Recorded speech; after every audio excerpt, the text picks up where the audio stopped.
Okay, so after trying the warm-up, you might remember this from your Algebra 1 days. This is just y equals kx, like y equals 2x, 3x, 5x, y equals 1/2 x, y equals negative 1x. Those are all direct proportions. Okay? Some people like to write it as x over y equals k. Same thing. But it turns out that if you multiply x by 2, the y will just naturally double. Okay, so that's what it means. dn dt is directly proportional to n, so what did you end up writing for that one, Arn? dn dt equals kn. That's right. And this is the trickier one. The rate of change of the temperature of an object is proportional to the difference between the temperature of the object and the temperature of the surrounding medium or the environment. How would you write a differential equation for that scenario? Yeah, go ahead, Hunter.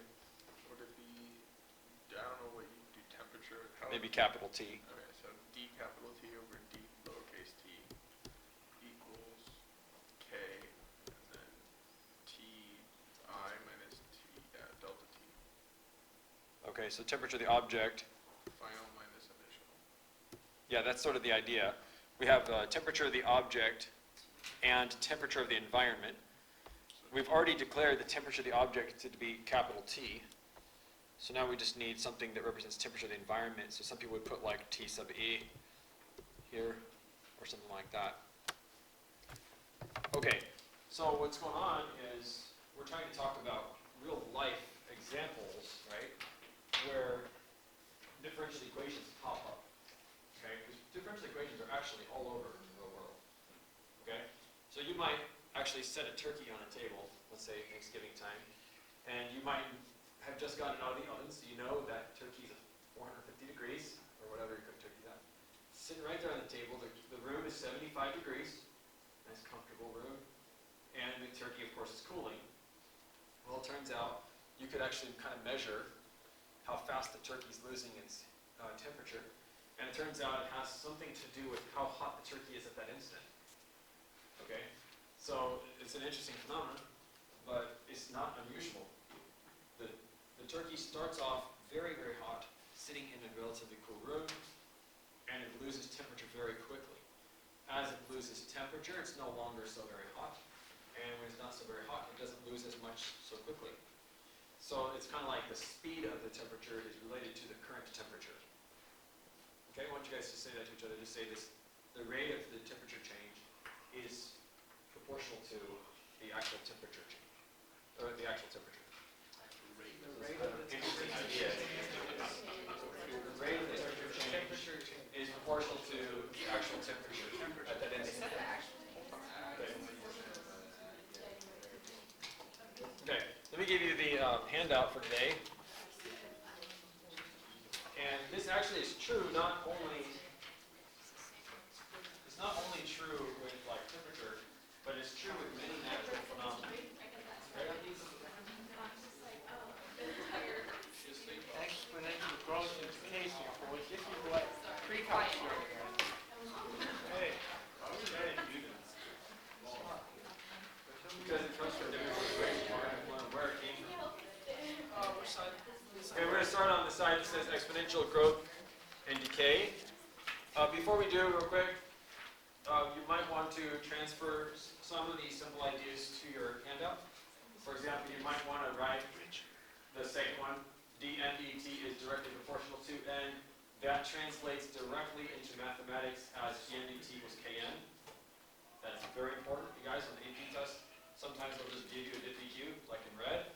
Sometimes they'll ask you to take this diff EQ and write it as a sentence. Sometimes they'll ask you to take this sentence and write it as a diff EQ. So you need to know that this sentence means dn dt equals kn. See? All right.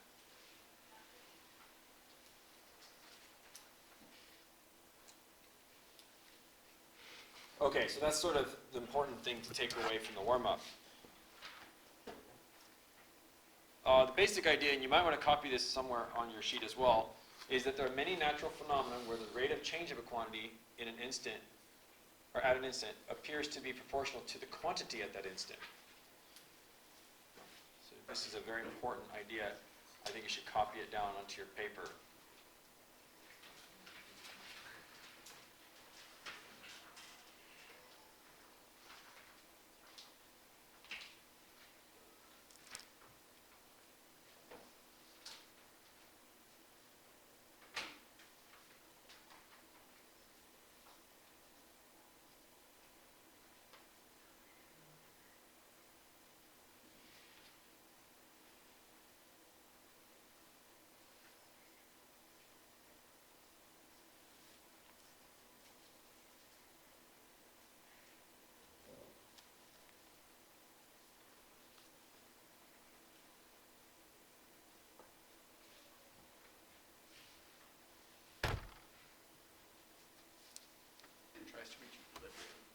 Yeah, if you put a ice cube in a cup of hot chocolate, the ice cube is going to what? It's going to absorb heat. Its temperature will try to rise, right? So it'll try to rise. The surrounding medium will be affected by that. Isn't that true? Because the hot chocolate's going to cool off. That was kind of the whole point of putting maybe the ice cube in the hot chocolate to cool it off a bit. There are other situations, though, like in a big room like this one, where we don't necessarily think a turkey would really affect the temperature of the room that much. You know? So the room would still be 75. It's the turkey primarily that seems to be losing temperature. The room isn't necessarily gaining temperature. It wouldn't feel it, that it is at least as much. Okay. So it turns out that when the turkey's really hot compared to the room, that's when it's going to lose its heat or its temperature the fastest. Okay? All right. But this also happens in money, in finance. So, for example, in the first example we have here, we're talking about money in a bank. And I don't know if you're aware of this or not, but technically, when your money is in the bank, or let's say you put $100 in the bank, you're going to earn a certain interest on it, let's say, if it's a savings account. Do you even have a savings account? Anybody? Okay, so if you put in a large lump of money, right, you're obviously going to get more return than if you put in a small amount. So you could say that your interest gains, or even you could say the rate at which your money is rising, is proportional to how much you put in, right? Okay, so what is the difference between $800 invested at a 7.5% annual interest rate after 8 years if it's compounded continuously versus compounded quarterly? Let's talk about the difference between those two scenarios, okay? So with continuously, I like to think of this, all right? So your money, your bank account is like a bucket, okay? It's a bucket. And there is a faucet, okay? There's a faucet, or you could say a hose or something. Maybe a faucet's a good analogy. There's a little faucet here. And interest is always flowing into your account. Always. It's always flowing in. Okay? It's like somebody just turned on a money faucet and money's just flowing into your account. Okay? It's continuously flowing, like a hose or a spigot. Okay? As the money level rises, it's also coming out of the spigot faster. Okay? So you can imagine this rising, and you can imagine as this is rising, someone's actually opening it up also. So it's actually coming out even faster. Okay, that's the idea of continuous compounding. Sounds very lucrative, doesn't it? Sounds like you're making a lot of money really quick. Turns out it's not really that fast. We'll see in a minute. It's not that big of a deal. Continuously compounding is this situation. Okay? Compounded quarterly, that's a different situation. That's more like, I think of a table, right? And your bucket's sitting on a table. So this one is the continuously analogy.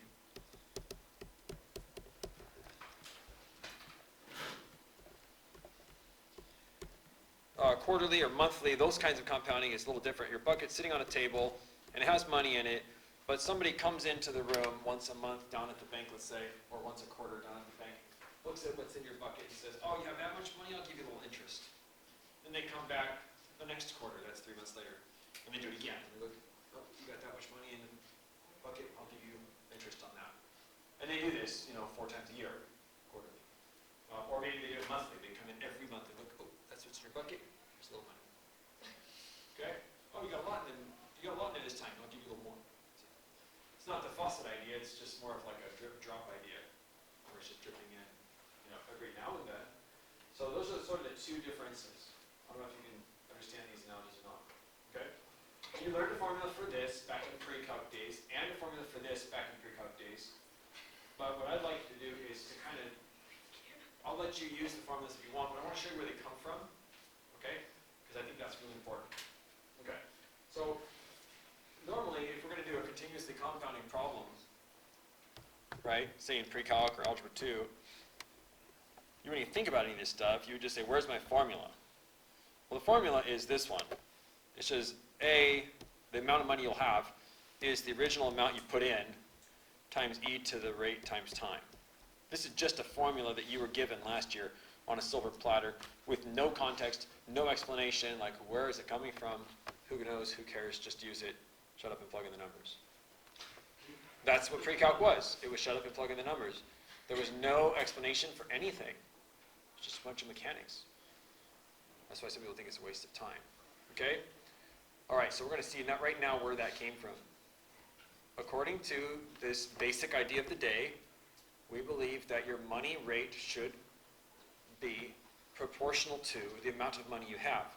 In other words, we believe that you should be able to write a very simple equation, dy dt, that's the rate of your money, is ky, and k is specifically 0.075.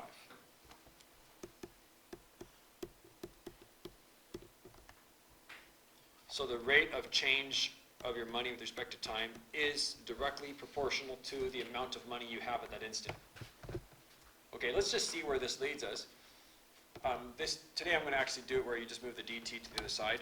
So I'm going to write this as 0.075y dt. And then I'll divide both sides by y because this is a separable differential equation. Okay? Integrating both sides, we get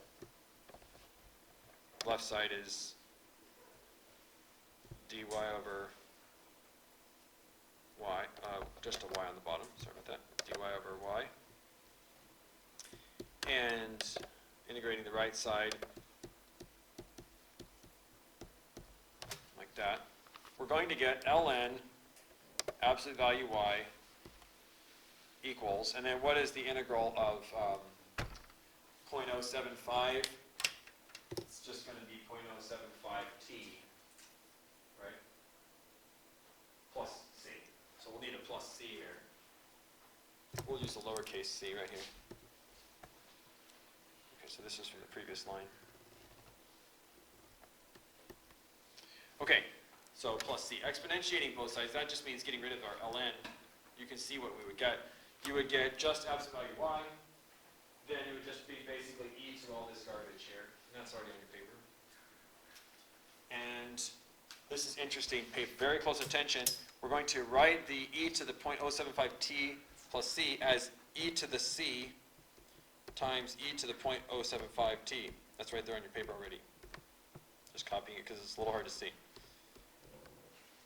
That is a very important split, okay? You should have used it already on your worksheet if you've started your worksheet. Anytime you have e to the something plus something, you split it into e to the something times e to the something. Okay? Now, c is just a number, any number you want, right? So e to the c, therefore, is just literally any number you want. So there's no point in using e to the c when we mean just any number you want. Let's just call this c again. This time I'll capitalize it. So we'll write this as capital C, or you can call it like C1 or something. Or change the letter entirely to why not, or something. I mean, why not? Okay? So, a lot of people would put why not right there. I'll show you why in a second. Okay, so you can just put anything times e to the 0.075. It doesn't matter what you put at all. Okay, but there was an initial condition in this problem, right? In this problem, they said that we started with $800. So what time is it when things begin? What t value do we use at the outset of some physical phenomena? 0. So we would interpret this up here, this statement, you deposit $800. That's a very meaningful phrase. That literally means that y of 0 is 800, is what it means. Or you could say, when t equals 0, y is $800. See? So that was actually an initial condition. Let's put in the numbers. Okay, let's put the cell phones away. Okay, this is a little less than obvious, some of this stuff. Okay, so we're going to let y be 800 when t is 0, which then gives us this. Absolute value of y, absolute value of 800, excuse me. Absolute value of 800. Oh, I was supposed to do plus or minus c here, but that gets absorbed into the anything. So basically, 800 we'll just leave the 800 off, or the absolute value off. 800 equals C, or anything you want, K there, e to the, and then 0.075 times 0. But what is e to the 0? It's just 1, right? So this is literally just 1. So we learned that C is 800. In other words, listen, the coefficient of the general solution is actually the initial amount. Okay? So now that we know C, we can convert our answer,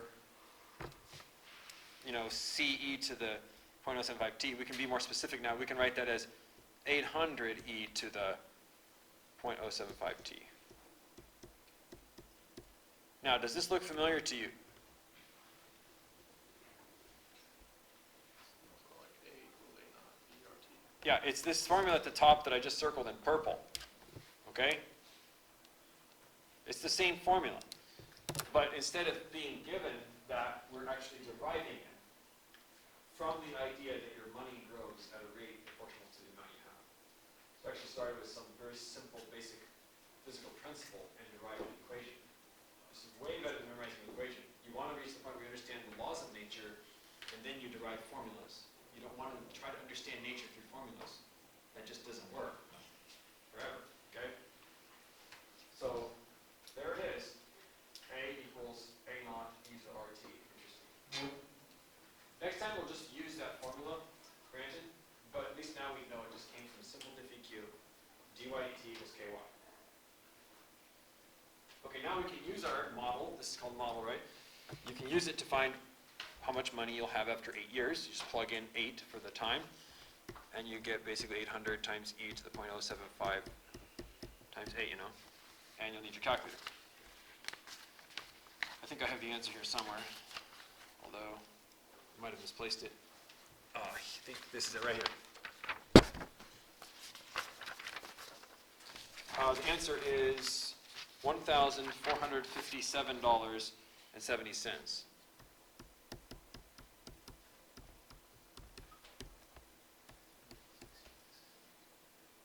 Okay, so it looks like having invested 800 bucks and only waiting 8 years, we've almost doubled our money. That might sound like a long time to wait for $600 interest, or whatever, $657.70 interest. But I assure you, you will not find any bank accounts out there right now offering 7.5%. If you do, please tell me where it is so I can take my meager money and go invest it there. Okay? I mean, honestly, you're lucky to get 2% anywhere right now. Or even 1% in some banks. So, has anyone had that experience? Just really low interest rates right now. Anyone notice that? Okay. Does anyone have a bank account? I don't want to get too personal, but does anyone have a bank account that actually gives more than 5%? It's very hard to find, unless you're doing something really risky, like trading stocks and stuff like that. You can get better deals, but you just have to be a little risky. You might lose everything. And we're not trying to gamble. We're just trying to save our money in a wise location instead of under the mattress. Okay. Let's look at this next part. So part B is a compounded quarterly idea. And this one, we're not going to derive the formula for it. We're just going to use this formula that you should have seen back in the years. Hopefully. At least twice. You should have seen this formula. And it's A of t equals A naught times 1 plus r over n to the n t. Some people put capital P instead of A naught. It just means the original amount of money you put in. So let's try it this time using this formula. Compounding quarterly means that n is 4, so that would go here and here. $800 is your A naught there. The rate, you want to be careful to write that as a percent, as a decimal, so you want to write 0.075. Definitely do not put 7.5 there, or you'll find yourself earning thousands of dollars in short amounts of time. The time is 8 years, so put an 8 there. And that comes out to $1,449.62. Okay, so remember the two analogies. The first one is like a faucet. Money is constantly flowing into your account. In fact, as the balance rises, the faucet's being turned on even more. So it's flowing faster into your account. It sounds very lucrative. This is the example where the bucket's on the table and the person comes in 4 times a year and says, oh, you got this much? I'll give you a little extra. Comes back, does it 4 times in the year. But after a year, as you can see, they really aren't that different, right? The faucet pouring money into your account nonstop every nanosecond of every day, maybe 14, 50, 7, 70. And the guy who came in only 4 times in the year and put a little money in your account, it was only $7 less. Not a big deal. So, or 8 bucks less. Anyway, understand that it's not that big of a deal to compound differently, but you can see the phenomena are quite different. This was the dy dt equals ky idea, and this is just a formula. Okay? All right, let's talk about radioactivity. So, we don't usually use this part B too much in calculus, so you won't really need that formula very often, unless you see a phrase like compounded daily, compounded quarterly. Oh, real quick, what if it says compounded daily? What do you use for n? 365. 365. What if it says compounded monthly? 12. 12. Okay. Sometimes people accidentally put 1/12 for the n. It's very rare to use a fraction for n. So you want to think of it in whole numbers. So how many times per year does monthly mean? 12. Is there a scenario where you would use a fraction? Yeah, like if the man who came in and saw the bucket on the table, if that man at the bank only did that every 2 years, then that would be n equals a half. Yeah. Okay, let's take a look at radioactivity. So radioactivity, look at the model. Look at the model for radioactivity. This is the law of uninhibited decay, or I should say just progressive decay. So this right here is exactly the same model we just used. Look, this one was y equals initial amount times e to the kt, or whatever, k or r, whatever you want to call it. And this one is the same exact thing, it just has a negative right there for the k. Now, why would that be? It's decaying, right? So it's not growing money, it's decaying. And it's a good thing it's decaying because we're talking about radioactive substances. We want it to decay. Go away, right? All right. So let me ask you this. Immediately after people are exposed, or let's say somebody exposes some horribly radioactive substance, right? Let's say they dump like some uranium-238 on my desk here, and we're all like, whoa, there's uranium-238, I'm out of here, right? We all run, and we get on our suits, and we come back and look at it. Ooh, this is pretty cool stuff. Okay? So listen, by the time we came back with our suits on, maybe we were gone 5 minutes, there's been a lot of decay, right? Because it was extremely radioactive at first, right?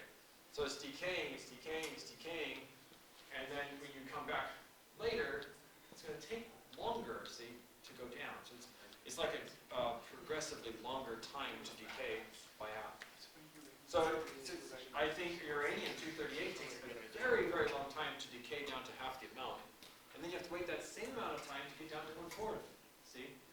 So it's like the same idea as the money, right? Like the faucet idea, it's the same idea. Only this time it's decaying rapidly at first and then decaying slower later. It's actually, this is kind of how it works. This is just natural phenomenon. So there's your formula. We won't rederive it, but it also comes from dy dt equals ky. Actually, negative ky. All right. So here's a question. In a certain amount of time t, this should say the, not then, the sample of radioactive substance will decay eventually from y naught down to half of y naught. The time required is called the half-life. Okay, you've probably heard that before. So how do we solve it? We would want our remaining amount to be 1/2 y naught. So in other words, since y of t was this thing, we can write y naught e to the negative kt equals, and that shouldn't say y to 0, it should say y sub 0. So it's equals 1/2 y naught. And the y naughts cancel out like this. And you get e to the negative kt equals 1/2. and I'm trying to solve for the amount of time. So how do you how do you get rid of e? Both sides. ln both sides, okay, so that's going to give you negative kt equals ln half. Ln half can also be thought of as ln of 2 to the minus 1, same thing. 1/2 is the same as 2 to the minus 1. Then the negative 1 can pop out front like this, which then gives us kt equals ln 2. In other words, the half-life of a substance is ln of 2 divided by k. So like it says up above, the half-life is only dependent on the k value. So you could actually go online and try to find the k value for uranium-238. Okay? So you go online, so you can find it. What is the k value for uranium-238? That's called the decay constant. And then if you do ln of 2 over that answer, that'll tell you how many years it takes to diminish by half. Okay? Or you can look up the half-life of U-238 and put that on this side, and you can solve for the k of uranium-238. Or just look them both up online if you're lazy. But this is the relationship between the two. And then some people, they don't like to use T here for half-life, so they'll give it a new name. They'll give it like the name tau, which is the Greek letter T. And that means half-life. If you see tau, it means half-life. Or maybe they'll call it T sub h or something like that. Or some people might use like lambda or some Greek symbol. But my point is, it only depends on K. Okay, let's talk about Newton's law of cooling. So this is the law that states that the rate at which something cools or warms is directly proportional to, so let's fill it in, is directly proportional to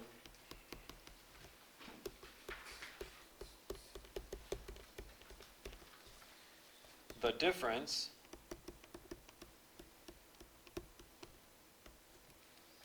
between the current temperature of the object and the temperature of its surroundings.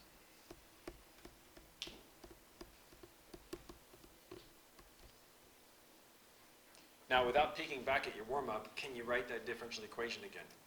Hunter helped us for the first time, but can you all write the differential equation? See if you can. Let's wake up, please.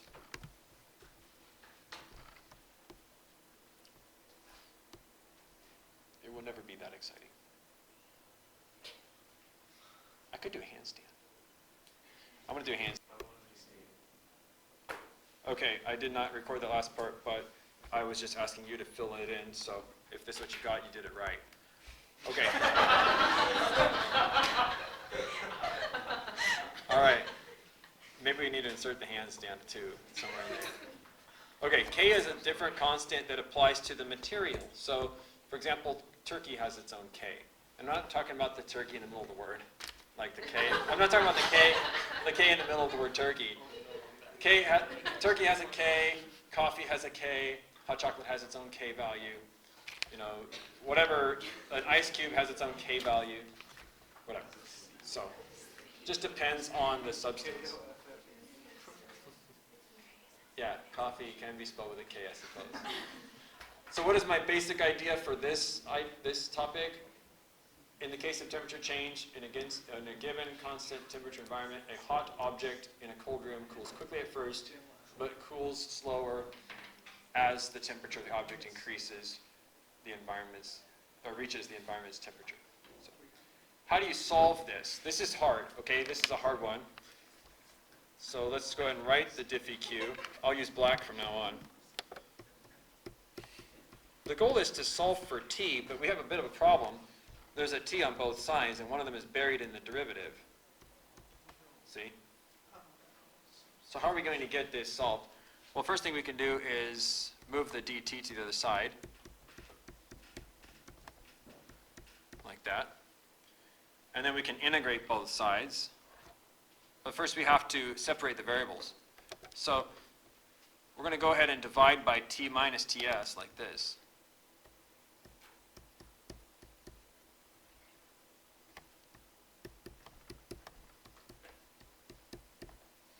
Now I'm going to integrate both sides.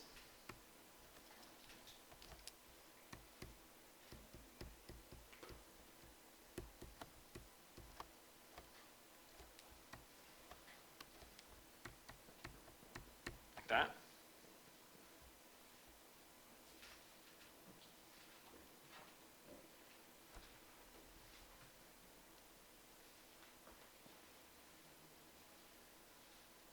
How do you integrate the left side?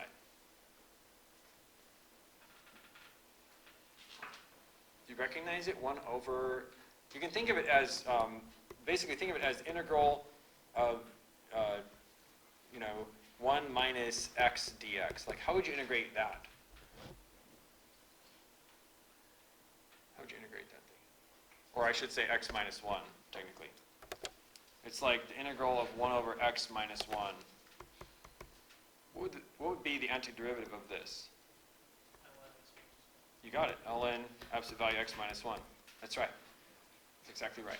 So, turns out that we can just write this as ln absolute value t minus ts.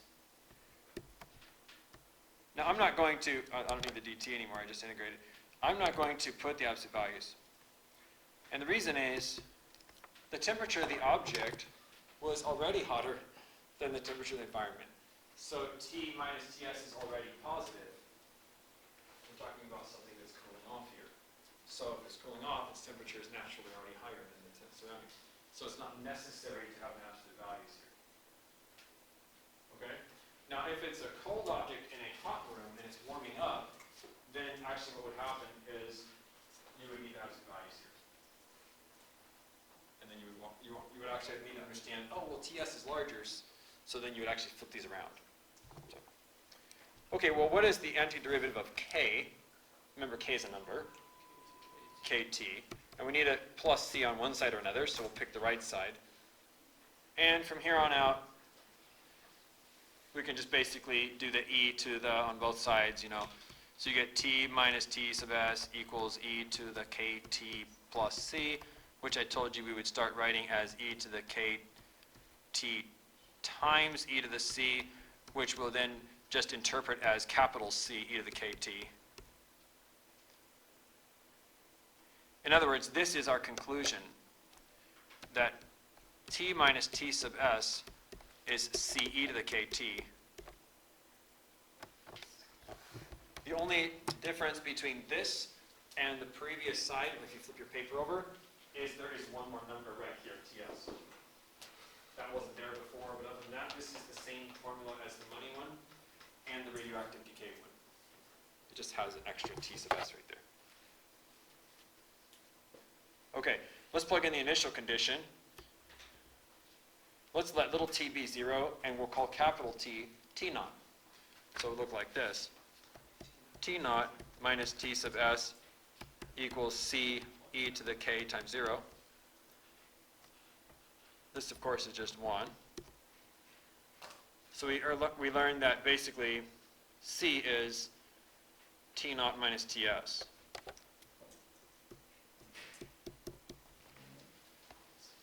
So if we want to make a particular solution, let's say, you would just take your general solution. I'm circling it in red. There's my general solution up here. And you would plug in your C. So let's do that. So our particular solution is the general solution with C plugged in. Here goes. Grand finale. It's actually right there. You guys already have it too? Yeah. Okay, you already have it. There it is. So this is Newton's law of cooling. We now know where it comes from. It comes from this sentence right here. This is Newton's law. The function capital T is right here at the bottom. Question? Should there not be a negative in front of the k?